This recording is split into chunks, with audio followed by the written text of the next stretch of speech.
What's up everyone, this is ShoryuGame welcoming you to a new KOF 15 trailer analysis, and oh my god, we finally got a new stage. Can you believe it? It's about freaking time.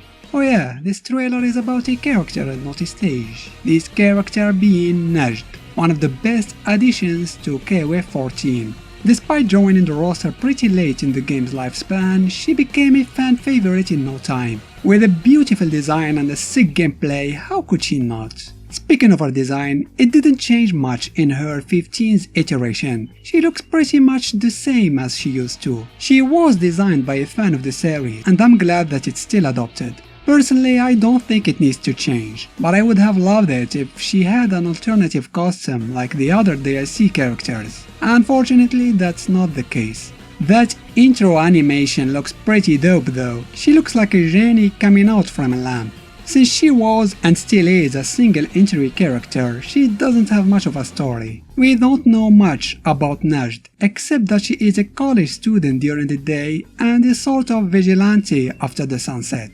She is a defender of justice, but unlike Kim, she has a different perspective on the matter. She won't lecture you about justice all day long. She'll just terminate you if she judges you evil. So if I have to compare her to Kim in this matter, I'd say she's less annoying but more lethal. And by the way, her win pose against Kim in 14 shows that she doesn't agree with him and calls him out on his approach to justice. Now with some moves analysis. Najd begins with a demonstration of her Rekka Blades of Purity, but it appears that the third part can be done separately now? Or maybe it's a command normal that looks like the third part of the Rekka, or just a new move on its own. I don't think she was able to do that in 14. Anyway, next move is the EX version of her Rekka that ends with a launcher and a side switch. Next is her command throw, Alluring Rains. The EX version ends with her dark energy acting as a launcher and sending the opponent in the air.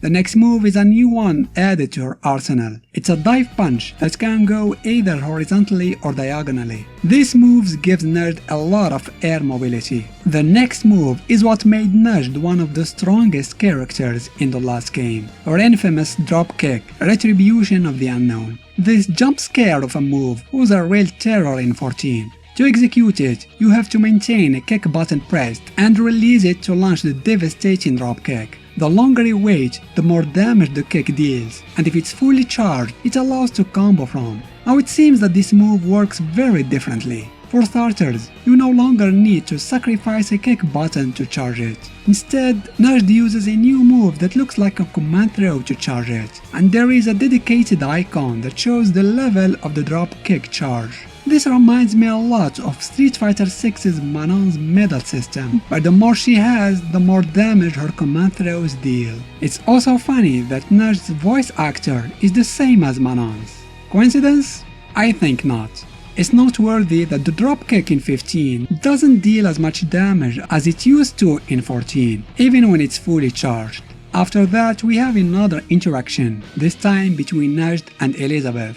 This special intro shows that Najd is an unflappable person. She'll go all out no matter who is her target.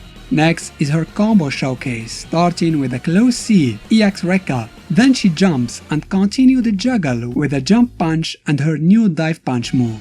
Next sequence shows that Najd had acquired an air super, executed in its level 2 variation. Next combo starts with an overhead, followed directly with her level 1 super that acts as a launcher. I could be wrong, but it's possible that it's the same super we saw earlier. Only if it's done on the ground, it launches the opponent in the air. The combo ends with an EX version of her new command grab that fills 2 levels of her dropkick charge.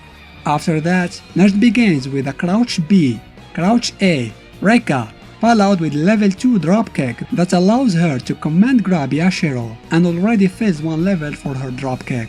This combo is very similar to how she used to play in 14, except that last part with the command grab. The last interaction in the trailer happens against Kukri. Najd mentions Dolores and hints at the fact that the two women know each other, and Kukri is just being Kukri. Back to the new stage, Najd resumes her combo demonstration with an EX command throw, followed with her Rekka into her level 2 super Virtue of Deceit. Finally, the last combo starts with a raw activation. Claw C, the final part of her record that I assume is its own move now. Level 1 Virtue of Deceit, Level 2 Super that appears to replace her Exile of the Earth, and finally her brand new Climax Super, where she creates a wave of dark energy that sends Yamazaki in the sky. Then a big wave in the form of a mouth eats the victim, just like her previous Climax in 14. But then, Najd jumps in the air and executes what resembles a vertical Psycho Crusher, slamming her opponent to the ground. And that concludes the moves analysis. Najd is definitely one of the best additions to the second season of DLC. I always rooted for her return to 15. Actually, I wanted her to be part of the base roster. At least she would have been in a regular team and would have more story. Unfortunately, she got the same treatment she had in 14 and doesn't seem to escape her fate as a single entry anytime soon. But at least she has some interactions that would allow to know a little bit more about this very cool character. Also, that new stage is really beautiful, a square during nighttime with these very beautiful little fountains, the reflection of the giant screens on the water, and the King of Fighters brand in Arabic alphabets. Simply gorgeous. Let's just hope we won't have to wait another year for the next stage. That's it for now. What did you think of Najd's gameplay? Are you glad that she's making a return? Do tell me in the comments. Anyway, I hope that was somewhat informative. As always, don't forget to give this video a thumbs up if you liked it, and consider subscribing to the channel.